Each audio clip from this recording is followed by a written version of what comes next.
आज का आजाद सिपाही अखबार आपने पढ़ा क्या? पढ़ते रहिए अपना लोकप्रिय दैनिक अखबार आजाद सिपाही। नमस्कार, आजाद सिपाही के प्राइम बुलेटिन में आपका स्वागत है। मैं हूं राहुल सिंह। आज की प्राइम की प्रमुख खबर कुछ इस प्रकार है। विश्व आदिवासी दिवस पर बोले रामेश्वर उरांव, अलग सरना धर्म कोड के लिए सदन से प्रस्ताव पारित कर केंद्र को भेजा जाएगा। दूसरी खबर, राज्यपाल से मिले स्पीकर रविंद्रनाथ महतो, बोले नेता प्रतिपक्ष मामले में महाधिवक्ता से मांगी गई है राय।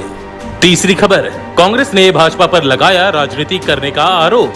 चौथी खबर, एक के बाद एक 6 लोग समा गए सेप्टिक टैंक में, आधा दर्जन मौत से दहला देवघर। पांचवी खबर, विश्व आदिवासी दिवस पर पारंपरिक वेशभूषा में नजर आए सीएम हेमंत सोरेन, ढोल बजाकर जताई खुशी।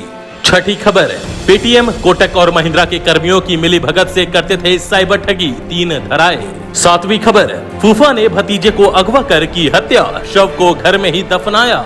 आइए अब सुनते हैं खबर विस्तार से। विश्व आदिवासी दिवस के अवसर पर प्रदेश कांग्रेस अध्यक्ष सह मंत्री डॉक्टर रामेश्वर उरांव ने सरना धर्म कोड के प्रस्ताव को लाने की बात कही है। उन्होंने कहा है कि अलग सरना धर्म कोड को मान्यता देने की मांग को लेकर विधानसभा से एक प्रस्ताव पारित कर केंद्र सरकार को भेजा जाएगा। उन्हें उम्मीद है कि केंद्र सरकार इसे मान्यता प्रदान करेगी। डॉक्टर उरांव ने विश्व आदिवासी दिवस पर कांग्रेस भवन में आयोजित एक कार्यक्रम में बोल रहे थे। उन्होंने कहा कि कांग्रेस पार्टी का देश को आजादी दिलाने और देश के विकास में बड़ा योगदान रहा है। आजादी के पहले देश के प्रथम राष्ट्रपति रहे राजेंद्र प्रसाद के नेतृत्व में सेवा दल का गठन किया गया, जिसमें आदिवासी समाज की बड़ी भूमिका रही। कार्यक्रम में पार्टी के कई नेता और कार्यकर्ता उपस्थित थे। अब नजर डालते हैं आज की दूसरी प्रमुख खबर पर। राज्य में नेता प्रतिपक्ष के मुद्दे पर राजभवन की गंभीरता अब दिख रही है। रविवार को राजभवन के बुलावे पर विधानसभा अध्यक्ष रविंद्रनाथ महतो ने राज्यपाल द्रौपदी मुर्मू से मुलाकात की। विधानसभा अध्यक्ष ने राज्यपाल को बताया कि बाबूलाल मरांडी को नेता प्रतिपक्ष बनाने की कानूनी प्रक्रिया चल रही है। इस पर महाधिवक्ता से राय भी मांगी गई है। महाधिवक्ता की राय मिलने के बाद आगे की प्रक्रिया पूरी की जाएगी। राज्यपाल से मिलने के बाद स्पीकर ने पत्रकारों से बात करते हुए यह जानकारी दी। इससे पहले भाजपा के नेता राज्यपाल से मिले थे।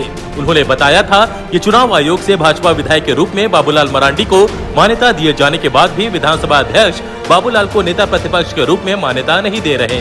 भाजपा के आग्रह पर राज्यपाल द्रौपदी मुर्मू ने विधानसभा अध्यक्ष को बुलावा भेजा था। अब नजर डालते हैं आज की तीसरी प्रमुख खबर पर। इधर कांग्रेस के कार्यकारी अध्यक्ष राजेश ठाकुर ने भाजपा पर गलत राजनीति करने का आरोप लगाया है। उन्होंने कहा है कि पिछली विधानसभा में झाविमो के 8 में से 6 विधायक भाजपा में चले गए थे। उनके मामले की सुनवाई 4.5 साल चली, जबकि उस समय सरकार भी भाजपा की थी और विधानसभा अध्यक्ष भी उन्हीं के बीच से थे। जब तक प्रक्रिया पूरी नहीं हुई तब तक इन विधायकों को मान्यता नहीं मिली। उन्होंने कहा कि भाजपा अपने शासनकाल में जो फैसला 4.5 साल में नहीं ले सकी, उसी तरह का फैसला अब 6 महीने में कैसे लिया जा सकता है। ठाकुर ने कहा कि बाबूलाल मरांडी को विधानसभा में भाजपा की सदस्यता अभी तक नहीं मिली है, तो फिर किस आधार पर इन्हें अभी नेता प्रतिपक्ष माना जा सकता है। भाजपा के पास नीलकंठ सिंह मुंडा, सीपी सिंह जैसे सीनियर नेता हैं, जिन्हें जब चाहे नेता प्रतिपक्ष बनाने की शुरुआत पार्टी कर सकती है और निश्चित तौर पर इसमें कोई बाधा नहीं होगी। अब नजर डालते हैं आज की चौथी प्रमुख खबर पर। देवघर के देवीपुर मुख्य बाजार के समीप रविवार की सुबह मकान मालिक सहित 6 लोगों की मौत हो गई। ब्रजेश चंद्र बर्नवाल ने नया सेप्टिक टैंक का निर्माण कराया था। रविवार सुबह मजदूर टंकी में लगे शटरिंग खोलने के लिए उतरे। एक मजदूर पहले उतरा। काफी देर बाद जब वह बाहर नहीं निकला तो उसे देखने के लिए दूसरा मजदूर भी नीचे उतरा, वह भी नहीं निकला। फिर मकान मालिक भी मजदूर को देखने अंदर गए, वह भी बाहर नहीं निकल पाए। उन्हें देखने उनका भाई भी नीचे गया, वह भी अंदर ही रह गया। इसी तरह एक के बाद एक कुल 6 लोग टंकी के अंदर समा गए। इसके बाद लोगों को घटना की जानकारी लगी तो तुरंत पुलिस को सूचना दी गई। फिर अंदर फंसे लोगों को बाहर निकालने के लिए जेसीबी भी बुलाया गया। जेसीबी की मदद से टंकी में फंसे लोगों को बेहोशी की हालत में बाहर निकाला गया। आनन फानन में सभी लोगों को एम्बुलेंस से लेकर सदर अस्पताल लाया गया। यह जांच के दौरान चिकित्सक ने सभी को मृत घोषित कर दिया। घटना की जानकारी मिलते ही उपायुक्त कमलेश्वर प्रसाद सिंह सदर अस्पताल पहुंचे। उन्होंने पुलिस अधिकारी, परिजन एवं चिकित्सक से घटना की जानकारी ली। डीसी ने कहा यह दुखद हादसा है, सरकारी प्रावधान के अनुसार जो भी सरकारी सहायता होगी मिलेगी। अब नजर डालते हैं आज की 5वीं प्रमुख खबर पर। झारखंड में विश्व आदिवासी दिवस रविवार को धूमधाम से मनाया गया।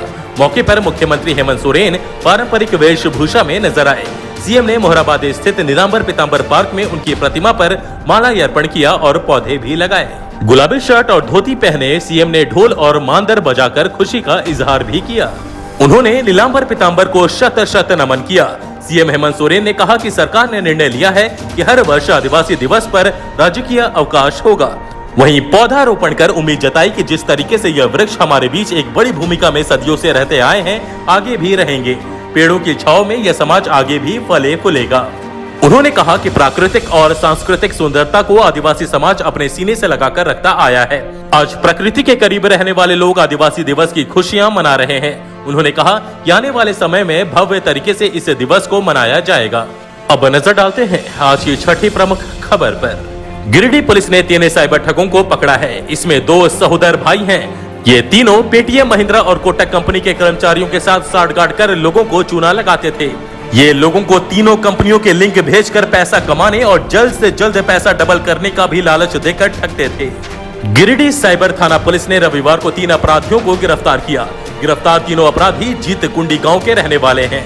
इनमें 2 अपराधी अनिल मंडल और जागेश्वर मंडल सगे भाई हैं। अनिल और जागेश्वर मिलकर साइबर अपराध से कमाई कर पैबर ब्लॉक की फैक्ट्री लगा रहे थे। वहीं तीसरा अपराधी अशोक मंडल साइबर अपराध के कमाए पैसों से ही डुमरी में मोबाइल फोन का कारोबार कर रहा था।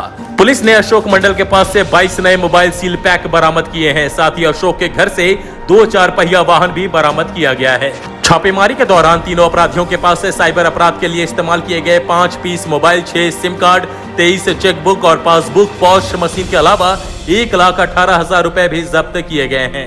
अब नजर डालते हैं आज की 7वीं प्रमुख खबर पर। जामताड़ा में 4 साल के बच्चे को अगवा किए जाने के मामले में पुलिस ने खुलासा कर लिया है। बच्चे को उसके फूफा ने ही अगवा कर लिया था। पुलिस ने घटना के 3 दिन बाद अगवा बच्चे का शव आरोपी बहनोई के घर से ही बरामद किया है। मामले की जानकारी देते हुए एसपी अंशुमन कुमार ने बताया कि आपसी विवाद में बच्चे को उनका फूफा ही अगवा कर लिया था, फिर गला दबाकर उसकी हत्या कर दी, फिर बोरा में बंद कर लाश को घर में ही दफना दिया। एसपी ने बताया कि बच्चे के पिता एंथोनी शेख की बहन की शादी आरोपी बहनोई इब्राहिम के साथ हुई थी। दोनों में 1 सप्ताह पूर्व किसी बात को लेकर झगड़ा हुआ था। गांव में पंचायती भी हुई।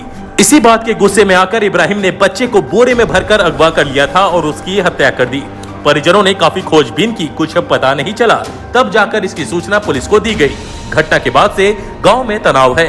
मौके पर पुलिस बल तैनात है। सूचना पाकर विधायक इरफान अंसारी भी वहां पहुंचे और गांव वालों को समझाया। अब नजर डालते हैं आज की कुछ चर्चित खबरों पर। तिरंगा मास्क बेचना और पहनना दोनों राष्ट्रद्रोह माना जाएगा। तिरंगा मास्क पहनने वालों और इसकी बिक्री करने वालों के खिलाफ राष्ट्रद्रोह का मुकदमा दर्ज होगा। ऐसे लोगों को 3 साल के लिए जेल जाना पड़ेगा और जुर्माना भी भरना पड़ सकता है। रांची जिला प्रशासन ने इस संबंध में आदेश जारी कर दिया है। दूसरी खबर, गिरिडीह के देवरी थाना क्षेत्र के खिजरी देवरी मेन रोड पर रविवार को सड़क हादसे में 3 लोगों की मौत हो गई। घटना अनियंत्रित बाइक द्वारा टक्कर मारने से हुई। हादसे के बाद बाइक चला रहे युवक मौके से भाग निकला। मृतकों में जीतन ठाकुर, गुलाब ठाकुर और बाइक के पीछे बैठा मोहम्मद अंसारी शामिल है। तीसरी खबर, केंद्रीय कोयला मंत्रालय ने 18 अगस्त को होने वाली 41 कोल ब्लॉकों की नीलामी को 2 महीने के लिए टाल दिया है। अब 29 अक्टूबर को नीलामी होगी। इसके लिए नए सिरे से नीलामी कार्यक्रम जारी किए जाएंगे। नीलामी स्थगित के पीछे सुप्रीम कोर्ट में चल रहा मामला और मजदूरों के विरोध को मुख्य कारण माना जा रहा है। नीलामी स्थगित होने से मजदूर संगठन खुश हैं। चौथी खबर, रांची के नगड़ी प्रखंड के हरही डोमर टोली गांव में रविवार की सुबह ग्रामीणों ने खेत में बने एक कच्चे कुएं में भालू को गिरा देखा। कुएं में करीब 15 फीट पानी भरा है। भालू कच्चे कुएं से बार बार ऊपर आने का प्रयास करता रहा, पर वह फिसलकर नीचे गिर जाता। ग्रामीणों एवं वन विभाग ने घंटों मशक्कत के बाद झाड़ी नुमा बांस और रस्सी के सहारे भालू को गड्ढे से बाहर निकाला। आज के आजाद सिपाही के प्राइम बुलेटिन में बस इतना ही। देश विदेश की तमाम बड़ी खबरों के लिए आप पढ़ते रहिए अपना लोकप्रिय दैनिक अखबार आजाद सिपाही। और हाँ, आप हमारे इस YouTube चैनल को जरूर सब्सक्राइब करें। धन्यवाद।